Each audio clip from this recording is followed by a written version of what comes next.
Hi friends, మా అమ్మాయి birthday అయితే ఈరోజు మీకు వీడియో చూపిస్తాను. తన బర్త్డే ఆల్రెడీ ముందు రోజు వాళ్ళ నానమ్మ వాళ్ళ ఇంటి దగ్గర జరిగిపోయింది. ఆ రోజు చేయటానికి అవ్వలేదు. కానీ తర్వాత రోజు మళ్ళీ తనని ఇంటికి తీసుకెళ్ళి అమ్మ వాళ్ళు, వాళ్ళ దాదా, వాళ్ళ పెద్ద వాళ్ళందరూ ఇంటికి తీసుకెళ్ళి మళ్ళీ బర్త్డేని అయితే సెలబ్రేట్ చేయడం జరిగింది. మామూలుగా చేయలేదు, చాలా బాగా జరిగింది. వాళ్ళ తమ్ముడైతే పాపం తనే నేను ఫస్ట్ కూర్చుంటాను, తనని వద్దు అని చెప్పేసి చాలాసేపు ఏడ్చాడు. అందుకే తను ఇప్పుడు పక్కన కూర్చున్నాడు అనమాట.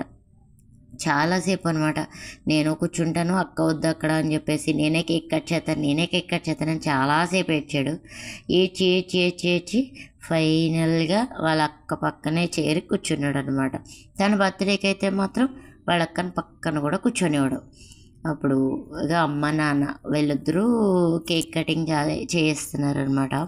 బర్త్డే అయిపోయింది. యాక్చువల్గా అయిపోయిన తర్వాత మరుసటి రోజు బర్త్డేని సెలబ్రేట్ చేస్తున్నారనమాట. ఎందుకంటే ముందు రోజు వాళ్ళ నాన్నమ్మ ఇంటి దగ్గర వాళ్ళ బాబాయ్ సెలబ్రేట్ చేశాడు. కానీ అది నైట్ టైం చేయడం వల్ల వీడియో లేదు. ఇది తర్వాత రోజు డే టైం కాబట్టి మనకు సెలబ్రేషన్ నేను వీడియో తీసి పెట్టుకున్నాను అన్నమాట. మా వాడు అస్సలు కేక్ తిండు. ఎవరు పెట్టినా సరే మూతి తుడి చేసుకుంటున్నాడు. తనకి అసలు స్వీటే పడదు. ఎవరు స్వీట్ పెట్టినా కేక్ పెట్టినా తను తినడు అనమాట. సో ఇంకెవడానికి మాత్రం పక్కన కూర్చున్నాడు. ఇది తన మనవక్క అనమాట, వాళ్ళ అక్క, మా అక్కగారు అమ్మాయి అనమాట. తనకి ఇంకా ఎంత క్లోజ్ అంటే తను ఇంకా ఒకళ్ళు విడిచి ఒకళ్ళు ఉండలేరు అనమాట. అంత ఇష్టం తనంటే తనకి. ఈ చాలా అంటే చాలా బాగా చేశారు. ఇంకా ఫైనల్గా వాళ్ళ డాడీ నేను వెళ్ళి కేక్ అయితే తినిపిస్తున్నాము.